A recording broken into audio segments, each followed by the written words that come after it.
Good morning, everyone. Pardon the 30 seconds late. I didn't hit go live. I thought you were catching the beautiful sun rays the whole time I was pouring my coffee, but good thing the sun rays are there, right? And I checked, Bitcoin's running, so we can drink our coffee and talk all about the news. Sunrise, Bitcoin's going, coffee's as good as ever. We're doing great. Hey, bud, morning. Yeah, sorry about the confusion this morning. There's a weird, I use Restream. So Restream is a tool that allows you to stream to multiple sites at once, like Twitter and YouTube and Rumble. Not so well, but I figured out how to do it. But it's a really weird process. You hit like load the feed and schedule it, and it happens. But then there's one more time where you're in the studio, like it all looks like it does now. And it looks like it's recording. It looks like you're live, right? The screen comes on, but there's another button you have to press, which is go live. Sometimes I forget to press it. So didn't press it this morning, even though I thought you were all watching this. But that's okay. We'll make it up to you. We'll make it up to you because today might be the best episode we've ever done, right? We're trying to get better every day, working on the show every day. And every day I say, I think this is the best one I've ever done, right? I think this might be the best one I've ever done. We're sort of reusing a board today. We're going to get into it. I've gotten a little better at drawing this board, but it's a fun one. Good morning, Dex. All right, let me make sure this is all set up too. I'm still not in my home studio, so I'm not as dexterous. That'll have to do. Maybe I'll move a bit to one side. Well, you see it's Bitcoin down there, and then it's Mind on My Money. Right, my mind on my money, my favorite song, which is in every song. So what happened today that's really funny? Here's a little joke. I saw this Twitter thread where there's a big lottery this week in America. It's like $1 billion, and someone won. And always, what happens when you have such a large lottery win, there's always the story about how much were paid in taxes. So this time it turned out the person won like 1.2 billion or something, but they only walked away with 400 million or something like that. And you had someone in the comments say, oh, it just all goes to the government, like that same media story, right? Oh, who would have ever thought that lottos are just a way to recoup tax money? And someone said, no. So everyone's sort of arguing about what you would always imagine them to argue about, right? But then someone goes down and says, no. It's a trick to catch time travelers. It's this whole thing I didn't know all over Twitter about how lottery tickets don't actually exist. The whole thing is just a trap for time travelers. I didn't know. It's pretty funny. The winning ticket doesn't actually exist, as in you will never find it at a gas station or something. The winning numbers get revealed, and then when a time traveler tries to claim the winnings, they get nerfed. Standard Oranu stuff. So this is really funny. I don't know why it's funny, but I couldn't stop laughing when I read it. I'm still laughing about it. I was laughing out loud. In happy, positive news, so there's no angle on this. I just want to mention it because it's great. 20,000 runners in China, in Beijing, were able to participate in the Beijing Marathon yesterday. The first time they've had it in 2 years since COVID. So just seeing all these people run around, from the other images that I'm used to seeing in China now, like people in cages and welding doors shut, and how do you get out of your apartment complex, and all, people running out of, people running away from parks because, the Disney park, you've seen it a few times, one person is found to have COVID, so the whole place will get locked down and everyone will have to go in quarantine. So people are running for the doors, people are running out of Foxconn. You see all these stories, so running out of places. But here, for once, I saw just normal people in China running. So great news that people in China can have a jog, and I'm not seeing them run away from being locked up in a pen. So positive, right? Positive. We're all positive today. It's all positive news, right? New York Times starting to flash signals about what's about to come, right?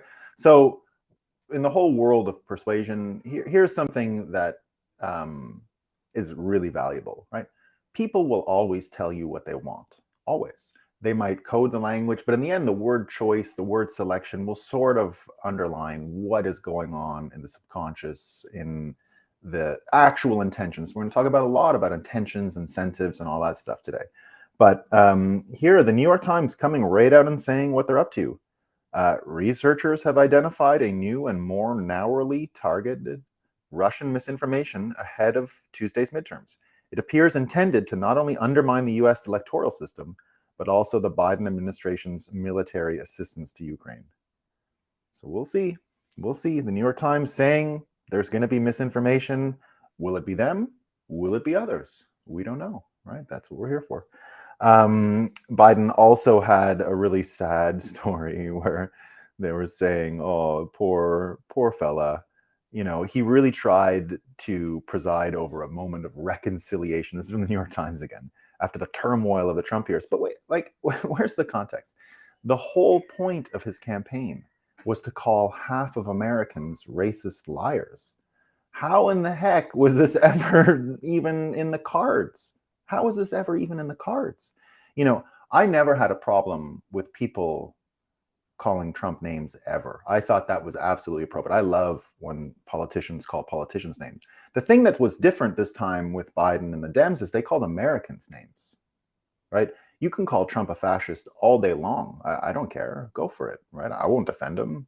I'm not going to defend Donald Trump as a person, right? But I'll defend the people that support him. I'll defend the people that support Biden to a certain extent, right? Of course, it's not their fault. That's what we're talking about today, right? It's not their fault they are low information. It's not their fault they can't manage the complexities of the world today. We're going to find out no one can. It's impossible. It's a confusopoly. We live in a confusopoly, right? You can barely do a thing. The complexity threshold now to participate in the modern world requires at least, as we say often on this show, at least a 130 IQ just to get going, right? You need a 130 IQ to get going. Now, remember, people with like 90 IQs can't even picture hypotheticals. You can't say to a person with about a 90 IQ, you know, what would you do if this would have happened or wouldn't have happened? Hypothetical scenarios to people like that are not possible, right? They're just incapable. And so their brain doesn't create those hypotheticals, right? And I don't know the actual distribution of IQ around the world, nor do I think IQ is the most important metric we have. But nevertheless, it does tell us some things about people. And what we know now is the people that are able to participate on Wall Street have really high IQs. And it's basically only them that are able to beat the bankers and the policymakers, a few other entrepreneurs, a few other tech people, a few other really talented folks, all kinds of exceptions, of course, because there is this, you know, there's enough people in the world with a 130 IQ, but it's certainly not everybody, right? That's what we're going to keep talking about today. So, so here in this story, right, they're basically just saying that Biden, you know, said he was going to be conciliatory, but I think from day one it was about attacking Trump supporters and remains about attacking half of Americans and shaming them for having opinions that are different. So there was never a chance for reconciliation in this whole thing, because the whole thing was built off one of the biggest hoaxes in America, right? They've embraced every hoax. And now the people who follow these politicians are completely in the dark because they think all these hoaxes are real. The Charlottesville hoax, you know, Biden gave Charlottesville as its reason for running, right? His reason for running when it's the most debunked hoax in the world. You can go find out anywhere on any website. You can find the debunks. The Wall Street Journal will not publish any longer statements that Trump said very fine people. They'll always put the correction because they'll at least know that it was debunked. Others don't, but that's, you know, what we're here for, to talk about it.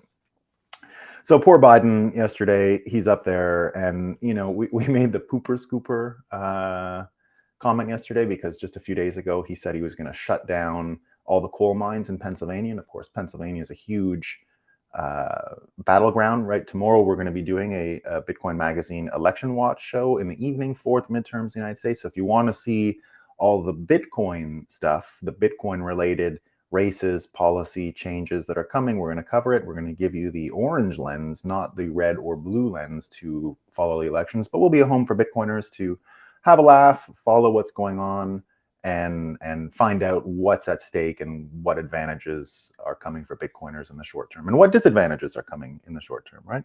So yesterday, so all this had to go on. The press secretary had to release a statement, which was just a bunch of gobbledygook, where she was trying to skirt around the issue that he really was going to close the coal mines, and it made things worse. But things got even worse yesterday. So Biden gives a speech, and he's going on, and someone shouts a question. 5 more years of drilling is a lose-lose, right? And so Biden says no more oil drilling. So he does it again. So the pooper scoopers are going to have to come out all over again and try to explain what he's talking about, that we're, I guess, not going to drill more oil now. And I guess the prices are going to keep going up, but we'll see.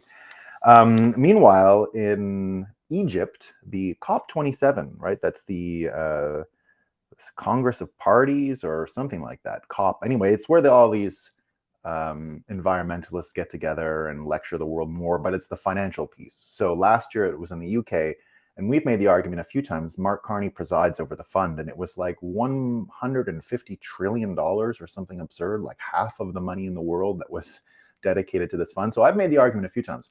When Mark Carney in Canada, so Mark Carney was the governor of the Bank of England. Then before that, he was the governor of the Bank of Canada. That's how I got to know him. I worked in the Senate Banking Committee, and he would come and testify, and we would have to listen to his toolkit to prevent financial crisis. He's one of the guys who was the architect of the Basel III Accords, which were supposed to be the remedy to the 2008 financial crisis. That's all out the door, right? So I made the argument. He wrote an op-ed in the Canadian newspapers when the trucker thing was going on in Canada. And he came out and said, this is before they installed martial law. And he came out and said, follow the money, go after these people, use martial law in order to track down the donations and the financial activity of the protesters. He said, choke them, right? Operation Choke One. He used the physical words, choke them, right? So I made the argument at the time that with the 150 trillion, it had already come down to something like 120 trillion already from the initial announcement of this fund to when he was presiding over it last year in England. Now it's down to much less. So I made the argument when that happened that he would go down in history as the largest financial loser ever. And I think I'm going to be correct. I think I'm going to be right. I think he will have lost more money than any human being on earth when all of this is done, right? He'll be the last guy holding the dollar bag, is what I'm saying. And I think he's going to go down as the biggest joke of these expert people, experts telling us, experts say, expert this, expert that. He'll go down as the proverbial butt of the joke. Just looking at him will be a punchline one day in Canada and the UK, and hopefully in the rest of the world. And we're already sort of getting there. So the COP is meeting in Egypt, the largest. You know what the largest sponsor is? It's just in a conference, right? We have Bitcoin Magazine, Bitcoin Conference, right? We've got sponsors. World Economic Forum is just a conference, by the way, right? These are all just conferenciers. So the biggest sponsor of COP27 is the best. It's Coca-Cola. It's Coca-Cola, right? Of course it's Coca-Cola. And James Melville points out that COP27 is sponsored by Coca-Cola, the world's largest plastic polluter, who produces 120 billion throwaway plastic bottles a year. So there you go. Let's come back to Canada for a second. And this is sort of the point of today's story. And we've got the CBC in Canada, the Canadian Broadcasting Corporation, and it's supposed to be a model of the BBC. It's absolute crap. Nobody in Canada watches it. It's totally only in existence because it's government funded. They could not produce a profit and actually broadcast shows in the ever, right? It's not possible. They're absolutely useless. Nothing has ever come out of that network in the history of what it's produced. It's just absolute garbage. But they have a news channel like the BBC News, right? And it's also total garbage, really low level. It's like if the BBC is already, a little better in the sense that the people are at least talented and all those things, or they have a global network and they have all these credibility, maybe not credibility, they have an audience, right? There's a certain connotation of the BBC with being intellectual or something like that, but there is no such benefit to the CBC because no one really knows about it and it's quite crap. and it's not respected in Canada and not even known about abroad. And Poliver, the Canadian fella who's taken over the Conservative Party, who might be the next prime minister, we'll see what goes on in Canada. Canada is a little more corrupted than the United States, so it might not happen. But Poliver, Pierre Poliver, one of his campaign promises, besides being a Bitcoiner, is to defund the CBC. We hope it happens. But here's they're shopping headlines this morning. So their first headline, right? I love how they say it. They write it like a Cosmopolitan article, right? Listen to this, or like one of these BuzzFeed things, like 5 things you can do. You're not the only one confused about where the economy is going. The experts are too, all right? So they shopped that into, there it is, that you're not the only one. Then their subcategory was contradictory signals on economy leave even the experts confused, right? So trying to go on about what's happening. But of course, not even the experts can figure it out, right? Not even the experts can figure it out. And how could they, right? How could the experts actually figure this out? Because at this point, you've got Biden, on the global stage talking about no more oil drilling. We've got demand destruction going on in the energy sphere. And at the same time, you've got Biden handing out stimmy checks for energy, right? So the Biden-Harris administration announced about $13 billion in aid for American families to lower energy bills. So that's more stimulus, which is just at cross purposes with what the Federal Reserve is doing. So you can start to see there is this kind of fight between the Federal Reserve and policymakers. And what we're saying on this show is more and more the policymakers are taking over and turning the money into policy dollars, which we don't think will ever stop, right? Our long-term view, not long-term view, Bitcoin takes over everything.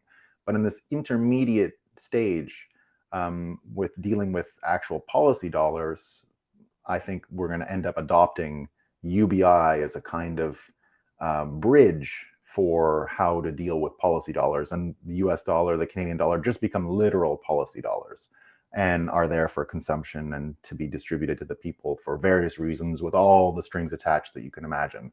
And so we do have this sort of bifurcated society for a little while after. And, so be it. I think that's the way it is. There was a time when Bitcoiners thought we could save everybody today, but it looks like we're going to be going through a bit of a, time of change, a little period where what's that word again? Liminal space. You ever heard of that? Liminal space. It's a great word.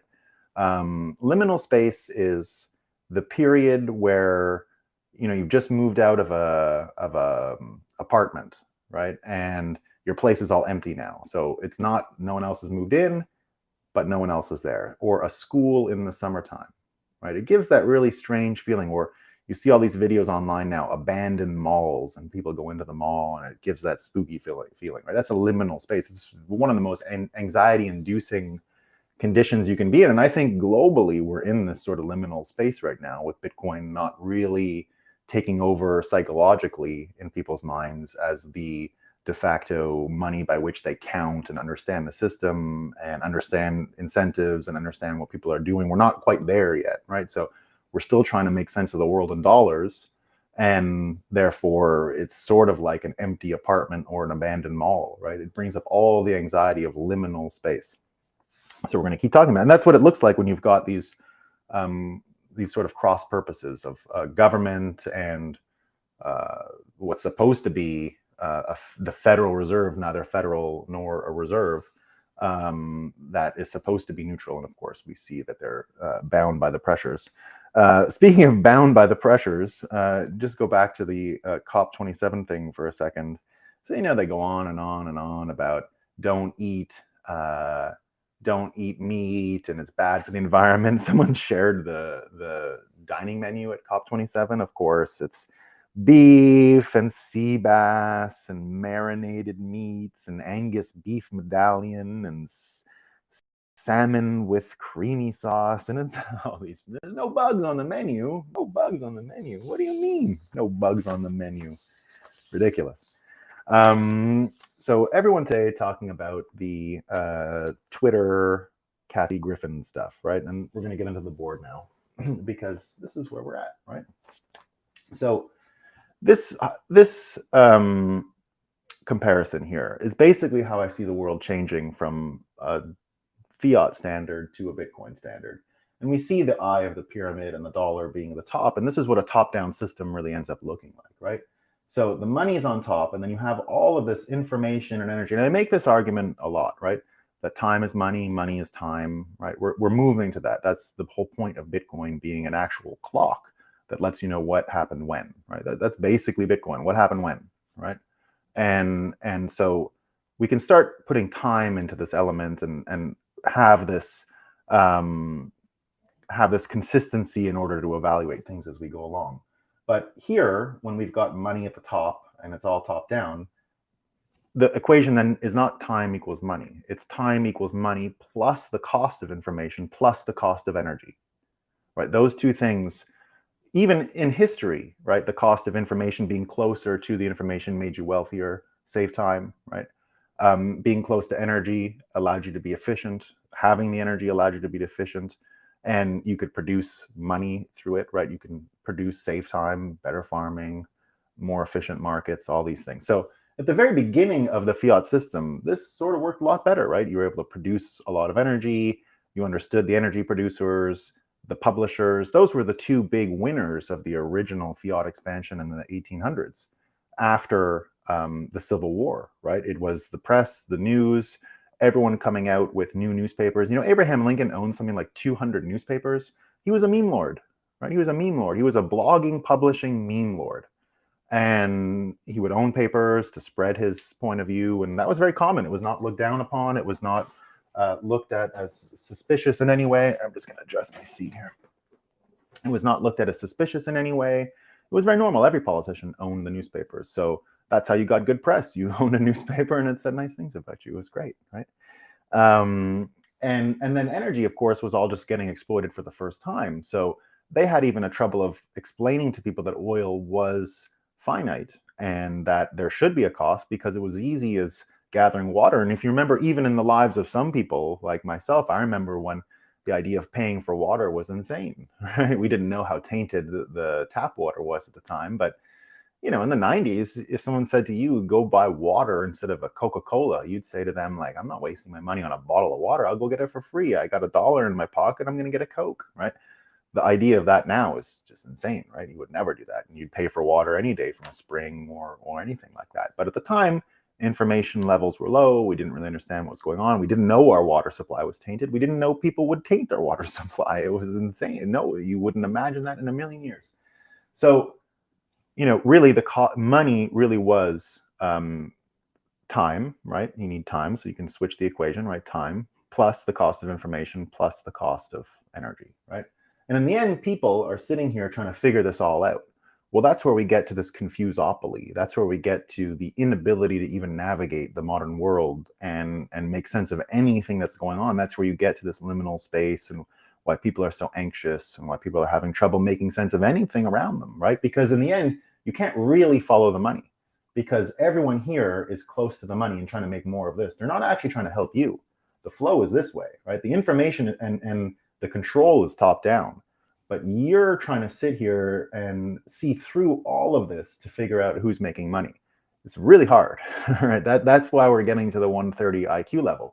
To understand everything that happened with war, institutions, newspapers, nuclear energy, oil, what's going on with, are you a real journalist or not? And we've been following the story of paying for the blue check, right? All these people who paid $15,000 for the blue check. So how could anyone here of these people understand what was going on between money and the sale of blue checks? They couldn't. It was completely opaque. You had no idea what was going on, right? It was impossible.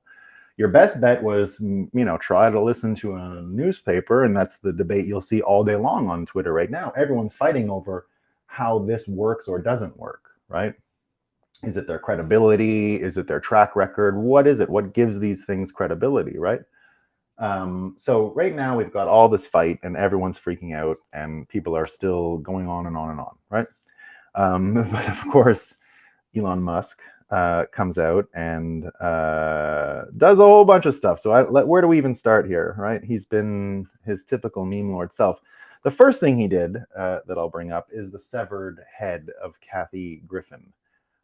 Kathy Griffin, who you know is a comedian who I quite like, actually, and I think she's fine, and I've always found her funny. I watched News Radio, which was a show she was on in the 90s. It was great.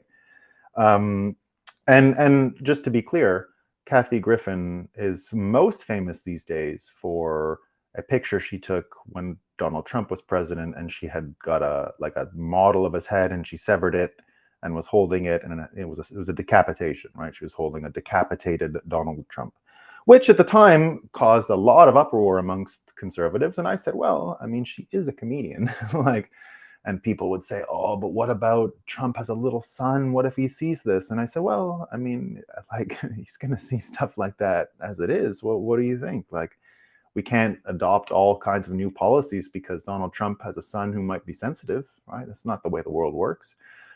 I thought at the time she shouldn't have been in trouble, and she got in trouble. I think she got an I don't remember exactly what happened, but she didn't get banned from Twitter, right? So that's one thing to remember. She did not get banned for Twitter, which I support, right? I supported Jack Dorsey not banning her from Twitter for posting a picture of a severed head of the president. I thought that was political speech. Whether I agreed with it or not, whether I thought it was funny or in bad taste, that's all a different story, right? I didn't find it funny. I wasn't like, oh, that's a funny picture of Donald Trump full of blood with his head severed, right? But I was not interested in censoring her, right? I thought it was distasteful, but that's another story, right? I didn't think about censoring her. So what happens yesterday is she started posting. She changed her profile pic to Elon Musk, and a few other people have been doing this. It's been sort of a protest thing where people have been trying to pretend they're Elon Musk, right? They're using a Sybil attack and putting on Elon Musk's profile. And these are all people who have a blue check. So people start to think it's him, and it gets confusing. So he changed policy in real time yesterday, and he came out and said anyone who's impersonating anyone else with a blue check will have their account suspended, permanently suspended, I think he said. And from this point on, and anyone now who gets the blue check and changes their name has to go through a process and wait, because they'll have their blue check deactivated until it's confirmed, which is, I understand, what Instagram does for the big accounts. Instagram, I don't use Instagram, so I don't know. But my understanding is if you're a verified Instagram account and you want to switch your username, it's actually not that simple, and they make you lock in once you're a little more established on the platform. I don't know anything about that, but sounds like a normal thing, and here you go. So so Elon just cut her head off, right? He just, as Ryan Maui said, Elon nuked Kathy Griffin from orbit, so he banned her. And then, you know, and I thought it was kind of at least poetically interesting that Kathy Griffin was the first to you know, suffer from this. I think Kathy Griffin is gonna change, and I hope she comes back to Twitter, because I do value her voice and don't want to see her off the platform by any means. Not that I think she's funny, but I just think Twitter only works with the maximum amount of people involved, right? We talk a lot about this show about why the other platforms don't really work, because you go to Twitter to have the contact, to have the conflict, to have the ability to debate and argue and see the other side and have all those things, right? That's one of the value adds of Twitter. That's what adds value to the information, right? So you're able to actually get it. And that's what Elon Musk ends up saying. So what he's been going on here in this context is saying things like, my commitment to free speech extends even to not banning the account following my plane, even though that is a direct personal safety risk, right? So talking about that. Stephen Mark Ryan writes, Twitter's secret master plan: 1, allow people to freely share thoughts, opinions, ideas, and information. 2, allow community to add relevant context and notes. 3, while doing so, end dependence on advertising revenue so no one has Twitter by the balls. 4, win. Elon Musk agrees. Accurate, right? Twitter needs to be by far the most accurate source of information about the world. That's our mission. Jack comes in and replies, accurate to who? Elon replies to Jack, as judged by the people of Twitter via community notes, formerly Birdwatch, right? Peter Todd, a Bitcoiner, commented on the whole thing and said, This is a huge improvement over Twitter's previous policy of keeping the checkmark, even if you switched your name to Elon Musk. That was used constantly by scammers. And of course, Bitcoiners know this for a fact, right? How many spoof accounts are out there that are verified, that have the profile pic of a Bitcoiner, but are really out there trying to get you to buy a scam coin, right? It's pretty obvious. It's infested the whole system, right? Infested the whole system. And here's a few other opinions, right? Brett Weinstein. I interviewed Eric Weinstein. Weinstein, sorry. I always get them confused, the Weinstein and Weinstein. Brett Weinstein, Eric Weinstein's brother, writes, blue checks are worth $8 a month because they have a pane in their notification panel that only shows activity of other verified accounts. If and only if Twitter actually verifies identity and limits people to one such account, bots and sock puppets can be excluded in one click. If everyone who wants Twitter with a high signal-to-noise ratio accepts the upfront costs, then there will end up being two Twitters. One where you are the product, the other for those who want the product enough to buy it. Think network TV versus HBO. It's the danger of functional Twitter that has corrupt elites so spooked. If we can talk, argue, and seek understanding without bot armies and fact censors interfering, then the truth will emerge. The number of functional platforms must therefore be zero. It's a special number. And I think in the end, that's where we're headed, right? And this is from Kyle Graham. And to do this, I'll let anyone who gives me money appear to be legitimate source of news rather than just ensuring all legitimate sources of news are confirmed to be who they say they are. And in the end, one of the best quotes, let me see if I have it here, about what we've seen here is that it used to be the blue check was an endorsement of you by Twitter. What it looks like we're turning into is that the blue check is an endorsement of Twitter by you. I thought that was the best frame I heard to understand what's going on. So I'll repeat it. Currently, the system works as follows, right? It's a top-down system. Twitter verifies you, which is an endorsement of you by Twitter. The way it's turning to bottom up is that the check mark becomes an endorsement of Twitter by you, right? If you're willing to finance this model that everyone seems to understand is going to bring benefit, like what some of these folks said, right? It's going to allow people to actually have debates now without censors, without fact checkers, without bought and paid for blue checks, right? Really just a marketplace of ideas, which is what we're after, what we're interested in, right? So in the end, just get my notes. In the end, this Twitter fight starts really bringing this into contrast. How much we're going to flip reality, how much fixing the money makes this all important. And I'll give the actual context for this by that whole thread where Elon's talking about Twitter and everyone's jumping in. He says, Twitter needs to become by far the most accurate source of information about the world. That's our mission, as I mentioned. Jeff Booth, a Bitcoiner, comes in and says, money is only information, which by extension means that manipulation of money ensures misinformation everywhere. The centralizing control of who gets to say what is a natural derivative of this. It can only be fixed by fixing the money. And that's what this show is all about. Jeff Booth just said what this show is all about. Right? This show is all about the economy, the money, having the right incentives so that we can actually start getting the answers to problems and that we can actually start reducing the complexity of the world. Because right now, with money being so tight to information and energy, people can't see through. They can't see through this. The complexity fog that is here, that we live in the modern world, is looking like enough to take the world down. How can people perpetuate and create a future with this much complexity? You ever tried to rent an apartment lately? You ever tried to buy a house lately? You ever tried to buy insurance lately? You ever tried to buy a product lately? It just gets more and more complicated, right? Basic things are becoming complicated. Send your kids to school. What? Like, so complicated, right? So complicated. You got to deal with the teachers. You got to deal with all of their everything they're bringing to the classroom, right? Things get more and more complicated. Now, we have this expression, I got my mind on my money and my money on my mind, right? if the relationship is now between money and people, and they can see all of these transparent things, right? It's the P2P versus the third party system. This is all third party. These are just third parties that are telling you what to think, right? They're between you and the money, and you can't really tell the incentives. You can't really tell what people are fighting for. You can't really tell what people are trying to build, create, destroy, right?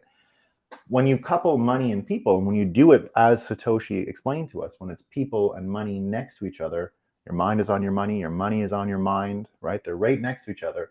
Then you can actually start understanding, because now you understand incentives, who's funding which energy game, who's funding which media game, what are the incentives for someone to say this or that.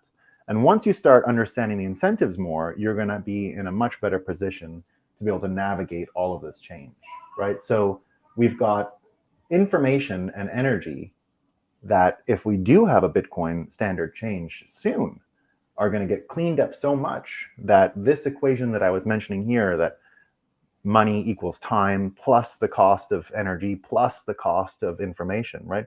The internet brought the cost of information way down, but it made it more complicated, right?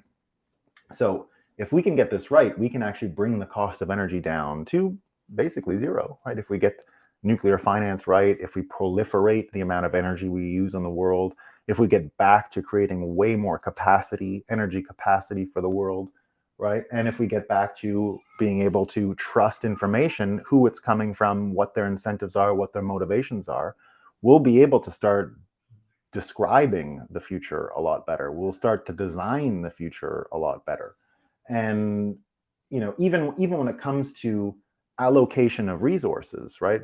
Right now, we are completely energy illiterate. We don't know. We're financially illiterate and we're energy illiterate. Here's an idea that I've had recently. And I think we should do it. I think this is one of the best ways we can actually go forward. Bitcoin meetups are so popular, right? They're just incredibly popular. They always have been, and they're really effective, and they gather people. And it's an extension of the meetups that have made the conferences so successful. And what do we do at the conferences? Well, we're really doing the conference as someone who programs the Bitcoin conference and tries to give you good information. What I try to do is make you not energy illiterate, not financially illiterate, right? Those are the two main principles that are underlying many choices that are done to event programming. And in a way, they're combined now, energy literacy and financial literacy, two subjects mainstream education will never teach you about, right?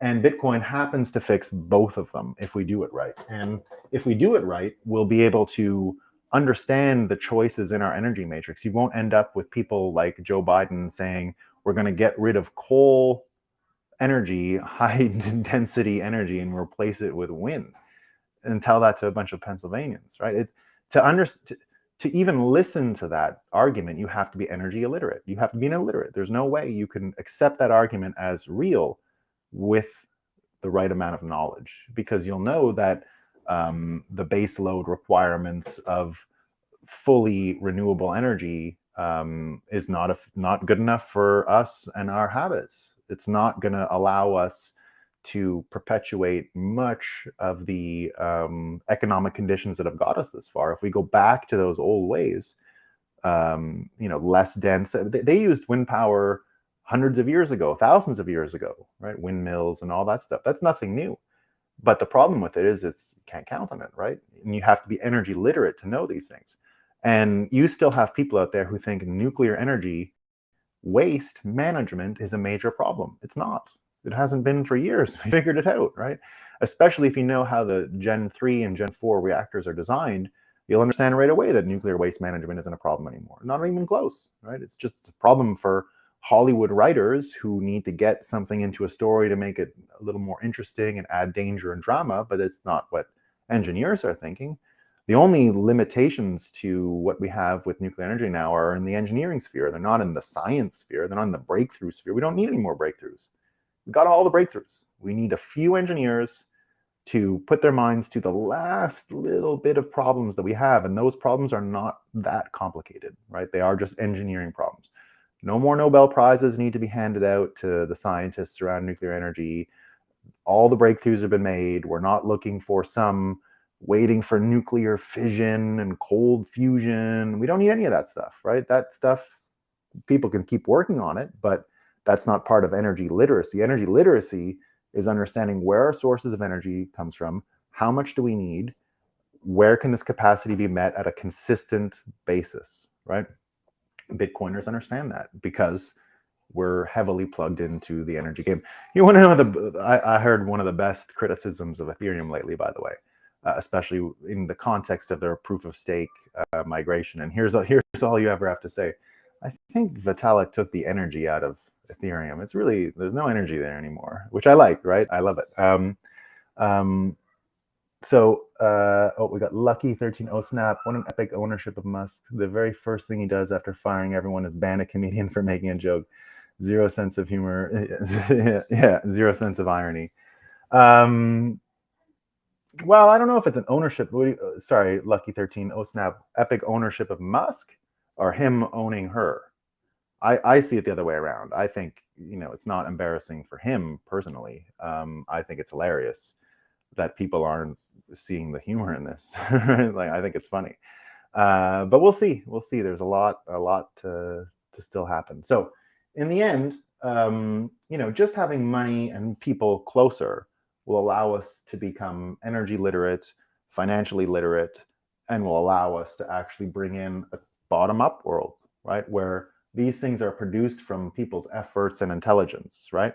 Over here, right, it's going to stay this confusopoly. It's going to stay this very difficult situation where we don't know what's going on and we can't understand all the complexities of whose information is good, what energy sources should we use, why are we fighting in a war, and who's making money off the war. And we don't know any of those things, right? Because people are so far removed from transparent incentive understanding that they could never pierce through this fog. This fog is so thick that you can never see. The eye sees down and understands what's going on, right?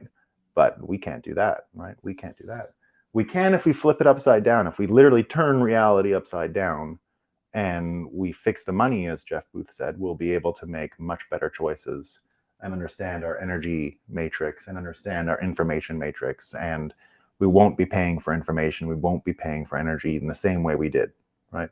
And again, that's the formula, right? Money equals time, time equals money. Everybody knows that. I think it's 100% true, right? Bitcoin can be seen as a time system. So money equals time, and it is always, with our inefficiencies, equal time plus the cost of energy plus the cost of information. We are eliminating with Bitcoin the cost of information and the cost of energy for the most part, as a major concern in understanding money, right? It shouldn't be part of money. We're going to get it out of there. We're going to get it out of there. We're going to understand these things, but we'll be able to at least intellectualize them and keep them in a box, right? We're not saying we're going to make energy free necessarily. I think it'll get pretty close to free, frankly, but and therefore will not really be a consideration in money any longer. But for now, we'll at least understand which energy is being used, what are the costs, and are we using the best source? Is this the cheapest way? And we can't even answer those questions right now. We have no capacity to do so. There's no reference, right? There's no reference. So we're here to create a reference, right? That's why Bitcoin is a standard. I was having a talk with someone who was a total skeptic yesterday about Bitcoin, and he was worked for a big fund and all these things. And in the end, he's like, I had coffee, the same, what, people aren't going to use it for coffee and this and that. And my argument was just like, look, in the end, it has nothing to do with coffee. It has nothing to do with any of these things. It's just a way to count.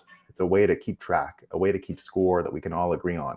And very soon, my argument was very soon, energy markets are going to be marked, measured, benchmarked in Bitcoin. Doesn't mean people have to use Bitcoin. It doesn't mean that. It means if a whole source of energy from Russia and all these other places don't agree with the US dollar measurement of the cost of energy, and the US doesn't agree with whatever China's using because they're buying energy from the BRICS folks, if the BRICS and the petro-US dollar psychological engines start arguing, the natural reference point is Bitcoin. And if it only does that in the next 5 years, becomes a reference point for the cost of energy, I think we win, right? And I think we win. It won't take much longer after that, right? It won't take much longer after that. All right, what do I got? Hey, Roxanne, salam. Hope you're doing well, man. I hope you're doing well. Bud says, me too, the other way around for Lucky 13's epic ownership of Musk. Yeah, I mean, again, whenever we try to laugh about Musk in these conditions, remember that while this was all going on, right, while it was all going on, he, in the meantime, was tweeting about the Falcon 9 launch. And if you want to see one of the most amazing videos you've ever seen, you'll see the rocket boosters, the 2 boosters come off the rocket and then land. So he's landing rocket boosters while he's severing Kathy Griffin's head. So we got to give that context, right? We can't worry about what everyone says about the $8. Oh, let me just add a few other points here too. I had a few other notes. He also says, talking about the content creation revenues. And, you know, one of the great things we're seeing with Elon in this case is just watching him manage a company in real time. I saw Walter Isaacson, who is a famous biographer. He did that really great biography on Steve Jobs. He did a biography on Albert Einstein. And so Isaacson is now with Elon Musk, I think because he's doing a biography on Elon Musk.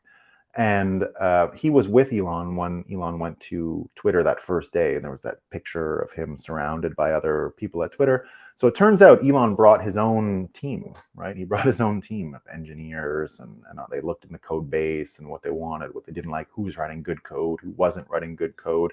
And Isaacson was marveling at all of this, just watching him operate. And in the end, you know, you see all this criticism of him, like, you know, oh, stay in your lane, you know, stay in your lane. Of all the people in the world who don't need to stay in their lane, it's Elon Musk. It's him. Like, he's not even an engineer. You know that. He's not an engineer. Not an engineer. He taught it to himself. He's a marketer, a physicist or whatever, but he's really a marketer. You know, he got rid of the Twitter marketing team. Well, of course, none of his companies have marketing. He is the marketing, right? He is the marketing. He doesn't need a marketing team. They can't do shit. Right? So watching him manage a company now in real time, online, in public, transparently, is one of the most interesting exercises I've ever seen, because you see what someone who executes. I mean, this is the #1 executor in the world. In the world. Like, if you would gather all 7 whatever billion people in the world, I mean, he probably is the #1 executor, right? Not a philosopher, just get shit done. And so here he is, and just talking with all of these random people, right? So someone makes the suggestion, Quinn Nelson, right? They're talking about ad revenue on YouTube, and Elon Musk says, interesting. Quinn Nelson replies, YouTube gives creators 55% of ad revenue for what it's worth. Elon's reply, we can beat that, right? Because he's talking about getting the content creators who are now blue checked, right, as incentivized. So again, we're talking about incentives, right? We don't understand any of the incentives here. That was the problem with the blue check below, in a top-down system, below the money, paying $15,000. We don't know, right? But if you look over here, if it is just like what brain is good enough to achieve whatever result, they're incentivized for what we know is money because we can see it, right? They're incentivized to have that. And in the end, you'll have more credibility. There'll be more blue checks. There'll be more people, if we see they're making money off of spreading good content, and it grows an audience and all that kind of stuff, then it's just going to get stronger and become a self-perpetuating loop. And here, just to finish off the thought why this is so important, the El Salvadorian president, Nayib Bukele, wrote an article in Bitcoin Magazine a few weeks ago, Stop Drinking the Elite's Kool-Aid. And in that article, what he does is talks a lot about how this group of people below the money are disproportionately using El Salvador as a punching bag. And what he says is, in the article, I set the record straight and contextualize the often unmatched scrutiny placed on El Salvador from the most powerful governments, NGOs, and mainstream media. I respond to them there in their own data, right? And Willie Woo, a friend of mine, comes out after and responds to this just yesterday and says there's a concerted smear campaign against El Salvador and its adoption of Bitcoin by mainstream media. This is where the numbers are on our side. Bitcoin's 300 to 400 million users, $1 billion in 1 billion users in 3 years, is a growing political force that's been vaccinated against propaganda. Ooh, that's what we do here. We're propaganda vaccinators, right? And it's true. Bitcoin has been vaccinated against propaganda. Bitcoiners have been vaccinated against propaganda. We've seen our thing attacked for years now. We've seen our market crash. We've seen Bitcoin manipulated, not the platform and technology, the exchange rate with the US dollar, right? Two different things. When people tell me, oh, is Bitcoin manipulated? In the markets, yeah, everything's manipulated. The whole thing's fake. Of course it's manipulated, right? Of course. The platform itself is not, obviously, right? But gold is manipulated, silver, it's all manipulated, right? Constantly. My argument remains they're playing with fire, right? Manipulated at your own risk, because you're going to get burned. Eventually you'll get burned. You can't just take something that is so powerful and think you can toy with it, right? So let them toy, right? There's a lot of fights right now, Binance, FTX, a lot of rumors out there that FTX was shorting Bitcoin, right? That's what created this mess for them. Now, I don't have any, that's not actual news, not breaking news, nothing, right? I'm not telling you that's anything like breaking news, just something I read on the internet. But it makes sense, right? It makes sense. FTX was, don't forget, one of the largest donors in the world to the Biden campaign, right? In 2020, one of the biggest. I think the biggest foreign donor in the world. I think SBF was the largest foreign donor in the world. So, take that for what it's worth. Bud Perry, Elon had his big interview with his main shareholder the other day. Recommend watch. Yeah, I saw that update on. I only saw a bit of it, though. I do want to watch that, Bud. You're right. All right, team. That's all I got for today. We're going to see you tomorrow morning. We'll do our prep show. I'm going to do the pregame for the election show. So I'm going to tell you the races tomorrow, what we're watching, what we think is going to be interesting. New York's a big one. Arizona's a big one. Bitcoiners up and down. So we'll see what's up. All right, team. Peace. See you tomorrow.